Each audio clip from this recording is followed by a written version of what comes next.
الصلاة على رسول الله هي الوحيدة التي فيها سر القبول. ماكو فعل إلا وهو مرجوح إلا بالصلاة على الحبيب المحبوب عليه الصلاة والسلام. الله. لعلي أعرج إلى صلاة خاصة.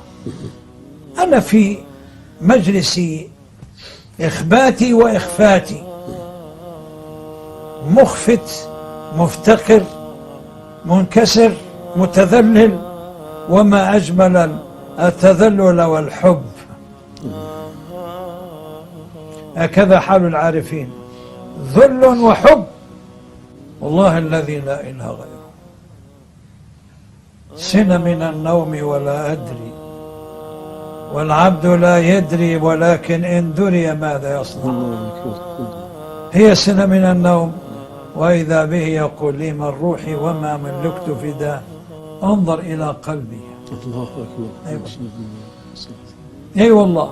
اللهم صل على سيدنا. أي قلب يا سادة. الله. رأيت قلبه شمس كلها أنوار، وبعد الشمس شمس، وبعد الشمس الثانية شموس، الله كلها أنوار. اللهم صل على سيدنا. وهذه الأنوار بضياء خاص كأنها أمامي، لكن مجمع الأنوار بالشموس كان رقيق القلب. الله صل على سيدنا. فعند ذلك صليت فقلت اللهم صل وسلم وبارك على شموس الأنوار وحبيب رب الأرباب وخاتم الأنبياء ورسل الله وسيلتنا العظمى إلى الله، من روحي وما ملكت فداه، وعلى آله وأصحابه ومن والاه، بعدد خلق الله ورضاء الله وزنة عرش الله ومداد كلمات الله وبعدد كل معلوم لله. إذن الدعاء بين الصلاتين على رسول لا يرد أبدا، لأن الصلاة عليه مقبولة.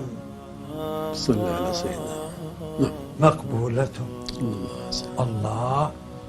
أي صلاة صلي عليه حتى من الجاهل وحتى من الغافل وحتى من الصالح مقبولة، هي الوحيدة. فكيف من ذكرها عاشقا لربه متصلا بحب حبيبه واتباع سنته وشمائله ثم صفته في الأحوال، صلى الله عليه وسلم. فيكون على الأدب المحمدي، وهذا معنى القدم الشريف. فينهل من تلكم المشكات، من تلكم المشكات.